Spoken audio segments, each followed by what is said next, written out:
سلام كما يصنحوتا في تواتن كبراتن تخاتل تدبي تي في نسعة زدالنا لكم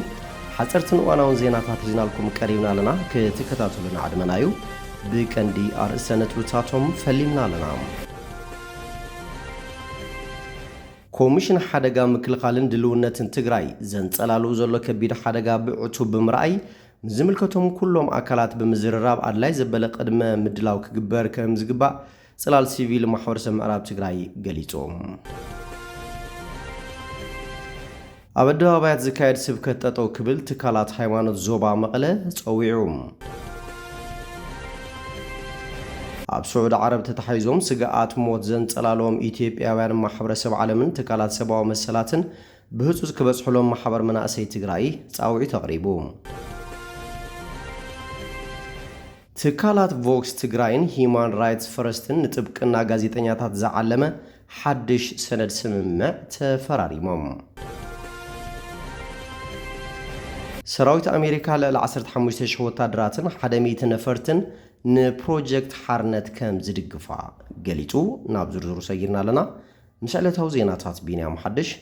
ሰናይ ምክትታል ኮሚሽን ሓደጋ ምክልኻልን ድልውነትን ትግራይ ዘንጸላሉ ዘሎ ከቢድ ሓደጋ ብዕቱ ብምርኣይ ምዝምልከቶም ኩሎም አካላት ብምዝራብ አድላይ ዘበለ ቅድመ ጥንቃቐ ክግበር ከም ዝግባእ ጽላል ሲቪክ ማሕበረሰብ ምዕራብ ትግራይ ተሓሳሲቡ ጽላል ሲቪክ ማሕበረሰብ ምዕራብ ትግራይ ብሰንኪ ምቁራጽ ሰብኣዊ ሓገዝ USAID ዘንጸላሉ ዘሎ ሓደጋን ህልው ኩነታት ተመዛበልትና መልኪቱ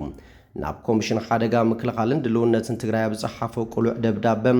ኣብ ትግራይ ብሓፈሻ ብፍላይ ድማ ኣብ መዕቆቢ ተመዛበልቲ ዝርከቡ ህፃናትን አረጋውያንን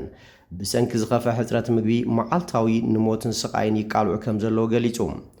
ከምቲ ዝፍለጥ ህዝቢ ትግራይ ብሓፈሻ ብፍላይ ድማ እቲ ካብ መረበቱ ተመዛቢሉ ኣብ ውሽጢ ዓዲ ኣብ ዝተፈላለዩ መዕቆብታት ዝርከብን ናብ ሱዳን ዝተሰደደን ኣብ ትሕቲ ወረርቲ ሓይልታት ዘሎ ህዝቢ ምዕራብ ትግራይ እውን ብተማሳሊ ኣብ ኣዝዩ መሪር ማሕበራውን ቁጠባውን ፀገም ወዲቑ ይርከብ ዝበለት ማሕበር ብሰንኪቲ እናተጋደደ ዝኸይድ ዘሎ ሕፅረት ምግቢ ህይወት ወገናትና ብጥሜትን ብሕማምን እናሓለፈ ይርከብ ኢሉ ብፍላይ ድማ ኣብ መዕቆቢ ተመዛበልቲ ዝርከቡ ህፃናትን አረጋውያንን ብሰንኪ ዝኸፈ ሕፅረት ምግቢ መዓልታዊ ንሞትን ስቃይን ይቃልዑ ከም ዘለዎ ሓቢሩ ኣብ ልዕሊ ዘሎ ከቢድ ኩነታት እቲ ብUSAID ዝድገፍን ሚልዮናት ተጸበይቲ ሓገዝ ዝምግብን ዝነበረ ዓብይ መደብ ረድኤት ምግቢ ጂኦፕ ካብ ሰነ 2026 ጀሚሩ ብሰንኪ ሕፅረት ባጀት ጠጠው ክብል ተወጢኑሎ ዝበለ ጽላል ሲቪክ ማሕበረሰብ ምዕራብ ትግራይ እዚ ምቁራጽ ሓገዝ እዚ ምስቲ ኣብ ትግራይ ዘሎ ዘይምርግዓን ስቃይ ተመዛበልትን ወገናትና ተደሚሩ ዝኸፈአ ሰብኣዊ ህልቂት ከም ዘስዕብ ንጹር ክብል ሓቢሩ ብምዃኑ ድማ ኮሚሽን ሓደጋ ምክልኻልን ድልውነትን ትግራይ ነዚ ዘንጸላሉ ዘሎ ከቢድ ሓደጋ ብዕቱ ብምርኣይ እትና ተጋደደ ዝኸይድ ዘሎ ክሳራ ህይወት ወገናትና ደው ንምባልን ስዒቡን ዝመጽእ ሰብኣዊ ቅልውላውን ምክልኻልን ምዝምልከቶም ኩሎም አካላት ብምዝራብ አድላይ ዘበለ ቅድመ ጥንቃቐ ክግበር ብትሪ ንላቦ ክብል ሕቶ አቅሪቡሎም ኣብ ኣደባባያት ዝካየድ ስብከት ጠጠው ክብል ትካላት ሃይማኖት ዞባ መቐለ ጸዊዑም አካብ ትካላት ሃይማኖት ዞባ መቐለን ሓላፊ ሃገረ ስብከት መቐለን መጋቢ ሚስጢር ቀሲስ ወልደ ያሬድ መብራህቱ ብፍላይ ተመዛበልትን ብሓፈሻ ድማ ህዝቢ ትግራይን ኣብ ከቢድ ጸገምን ሃለው ብስም ሃይማኖት ሰላም ዝህውኹ አካላት አደብ ክገብሩ አተሓሳሲቦም ሃይማኖት ንሓድነት እምበርና ኣፈላላይ ምኽንያት ክኸውን የብሉን ዝበሉ አካብ ትካላት ሃይማኖት ዞባ መቐለ ኣብ ኣደባባያት መቐለ ካብ ልሙድ ወጻኢ ድምፂ ብዝህውኹን ሰላም ብዘርግን መንገዲ ሃይማኖት ምስባኽን ትርኢታት ከም ዘለው ሓቢሮም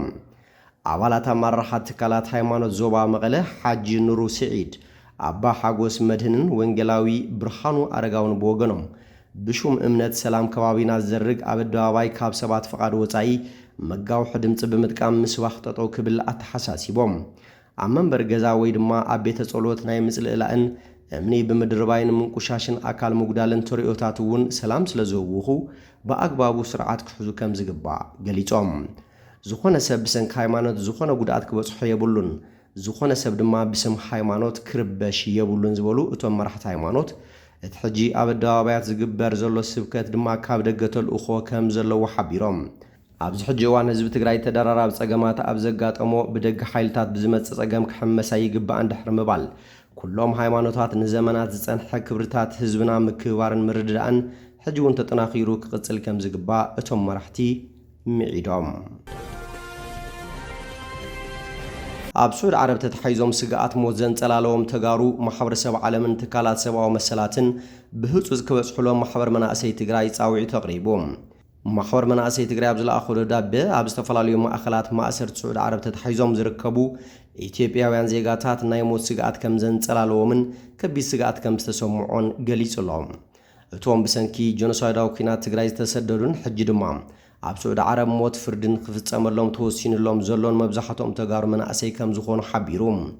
እቶም መናእሰይ እዚኣቶም ብሰንኪ ኩናት ዝበጽሖም ከቢድ ኣካላውን ስነ ኣእምሮውን ማህሰይቲ ንዝሓሸ ህይወት ደልዮም ዝተሰደዱ ከም ዝኾኑ እውን ኣብርሂቡ ማሕበር መናእሰይ ትግራይ ናይ ዝኾነት ሃገር ላዕላውነትን ክብረትን ክሕሎ ከም ዝግባእ እምነቱ ከም ዝኾነ ድሕሪ ምሕባር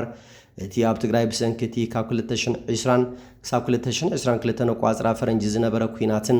ድሕሪ ስምምዕ ፕሪቶርያ ዝሰዓበ ሰብኣዊ ቅልውላውን ዘጋጠመ ህፁፅ ኩነታት ግምት ክወሃቦ ኣዘኻኺሩ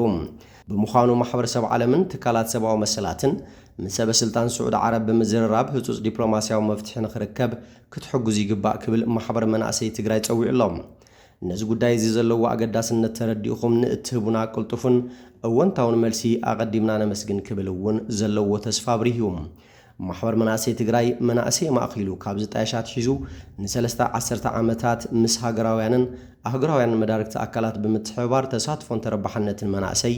ኣብ ኩሉ ዓውድታት ልምዓት ንምዕባይ ክሰርሕ ዝጸንሐን ይሰርሕ ዘሎን ከም ዝኾነ እውን ኣብቲ ደብዳቤ ኣስፊሩ ትካላት ቮክስ ትግራይን ሂማን ራይትስ ፈረስትን ንጥብቅና ጋዜጠኛታት ዝዓለመ ሓድሽ ሰነድ ስምምዕ ተፈራሪሞም ኣብ ትግራይን ካብ ትግራይ ወፃእን ዝንቀሳቐሱ ሰሙያ ሚድያ ንምሕላቕ ዝተጣየሸ ትካል ቮክስ ትግራይ ሎሚ ኣብ ዘውፅኦ ሓበሬታ ምስ ሂማን ራይትስ ፈረስት ዝተባሃለ ትካል ንሓለዋን ጥብቅናን ጋዜጠኛታት ትግራይ ዝዓለመ መረዳድእ ሰነድ ከም ዝተፈራረመ ተገሊጹ እቲ ስምምዕ ብምክትል ዳይሬክተር ሂማን ራይትስ ፈረስት ኣይተ መብርሂ ብርሃነን ብኣተሓባር ሕጋዊ ጉዳያት ቮክስ ትግራይ ጋዜጠኛ ኣድሓኖም ሰርፀን ዝተፈረመ ምዃኑ ዝገለጸት ትካል ክልቲኦም ትካላት ኣብ ሕጋዊ ጥብቅና ምቋም ምክልኻል ሓደጋ ጋዜጠኛታት ኣካላውን ዲጂታላውን ድሕንነት ንምሕላው ዝግበሩ ስልጠናታት ከምኡውን ኣብ ልዕሊ ሰሙያ ሚድያ ዝበጽሑ ጥሕሰታት ብሓባር ንምስናድ ዝኽእል ስምምዕ ምዃኑ ዝተረኸበ ሓበሬታ ኣመላኺቱ ብተወሳኺ እቲ ሰነድ ኣብዚ ሕጂ እዋን ጋዜጠኛታት ትግራይ ዘጋጥሞም ዘሎ ዘይሕጋዊ ማእሰርቲ ኣካላዊ መጥቃዕቲ ዲጂታላዊ ስለላን ጸቕጥታትን ከም ቀንዲ መበገሲ ናይ ዝምድና ምዃኑ እቲ ሰነድ የመልክት እዞም ትካላት ዝምድንኦም ብፊርማ ዘረጋገጹ ናጻ ፕረስ ትግራይ ኣብ ትሕቲ ከቢድ ጸቕጢ ኣብ ዘለሉ እዋን እንትኸውን ብፍላይ ቮክስ ትግራይ ትማሊ ብዕለት 25/2018 ዓ.ም ወርልድ ፕረስ ፍሪደም ዴይ ኣመልኪቱ ኣብ ዘውፅኦ ጸብጻብ ኩነታት ሚድያ ትግራይ ኣብ ኣዝዩ ዘስግእ ኩነታት ከም ዘሎ ዘርኢ እዩ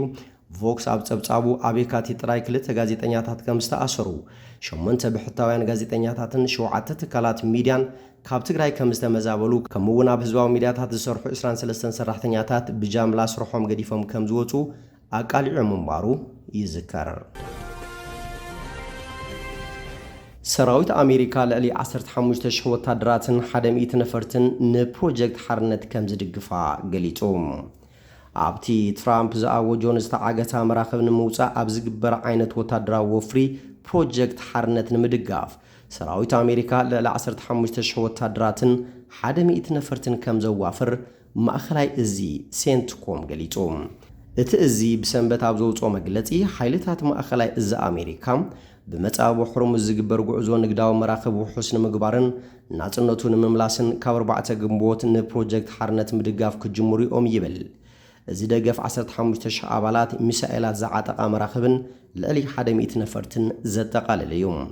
ሴንትኮም ርብዒ ካብ ንግዲ ነዳዲ ዓለምን ብዙሕ መጠን ፍርያት ድኹዕን በትመጻቦ ይጓዓዝ ይብል ፕሬዝዳንት ዶናልድ ትራምፕ ኣሜሪካ ካብ ሶኒ ጀሚራ ኣብ መጻቦ ሕርሙድን ዝተዓገታ መራኸብ ንምውፃእ ክትሕግዝ ምዃና ገሊጹ ንጽቡቕ ኢራን ማእኸላይ ምብራቕን ኣሜሪካን ነዘን ዝተዓገታ መራኸብ ዝተፈላለያ ሃገራት ካብዚ መጻቦ ብሰላም ክነውፀን ምዃንና ሓቢርና የነለና ክብል ኣብ ማሕበራዊ መራኸብታት ጽሒፉ ኣየኖት ሃገራት ከም ዝሕግዛ ግን ኣይገለጸን ትራምፕ ኣብቲ ፕሮጀክት ናጽነት ክብል ዝጸውዖ መስርሕ ዝኾነ ይኹን ምትእትታው ብሓይሊ ከም ዝፍታሕ ኣፈራሪሕሎም ኢራን እቲ ኩናት ኣብ ለካቲት ካብ ዝጅምራት ሒዙ በቲ ዓብዪ ዓለምለኻዊ መስመር ማይ ኣቢለን ዝሓለፋ መራኸብ ደሪታቶ ጸኒሓ እያ ኣሜሪካ ብወገና ኣብ ወደባት ኢራን ዕግታ ሓይሊ ባሕሪ ኣጽኒዓ ኣላ ኣዛዚ እስላማዊ ሓልዋ ሰውራ ኢራን ዝነበረ ላዕለዋይ ኣባል ባይቶ ኢራን ኢብራሂም ዓዚዚ ዝኾነ ምትእታው ኣሜሪካ ከም ምጥሓስ ምዕደው ምባል ተወሲ ከም ዝቁፀር ኣፍሊጦም ኣብቲ ትራምፕ ዝጸሓፎ መልእኽቲ ወከልቲ ኣሜሪካ ምስ ኢራን ኣዝዩ እወንታው ዘተ ይገብሩ ከም ዘለውን እቲ ዝርርብ ንኹሉ ኣዝዩ እወንታው ነገር ከምጽእ ከም ዝኽእል እውን ገሊጹ ትራምፕ ወሲኹ እቲ ስርሒት ኣየነውት ሃገራት ከይዘርዘረም ብስም ኣሜሪካ ኢራንን ካልኦት ሃገራት ማእኸላይ ምብራቕን ዝግበር ሰብኣዊ ምልክት ክኸውን ይኽእል ኢሉ ምስ ቴህራን ዝግበር ምትሕባር ብኸመይ ከም ዝመሓደር ተወሳኺ ዝርዝር ሓበሬታ ግን ኣይሃበን ትራምፕ ኣስዒቡ ኣብ ኩሉ ኩነታት እቲ ከባቢ ንመጓዓዝያ ባሕሪ ውሑስ ክሳብ ዝኸውን ንድሕሪት ከም ዘይብሉ ከምኡውን ካልእ ኩሎም ምንቅስቓስ መርከብ ፍጹም ጉድለትን ዘይገበሩ ሰባት ኩባንያታትን ሃገራትን ሓራ ንምውፃእ ጥራይ ዝዓለመ ምዃኑ ገሊጾም እምበር ከስፍትዋትን ክቡራትን ተኸታተልቲ ደደቢት ቲቪ ነሰዓት ዘዳልናልኩም ዜናታት ነዚኦም ይመስሉ ስለ ትምክታልኩም ኣመስጊና ብኻልኦት ክሳብ ንራኸብ ሰሰናይ ንኣኹም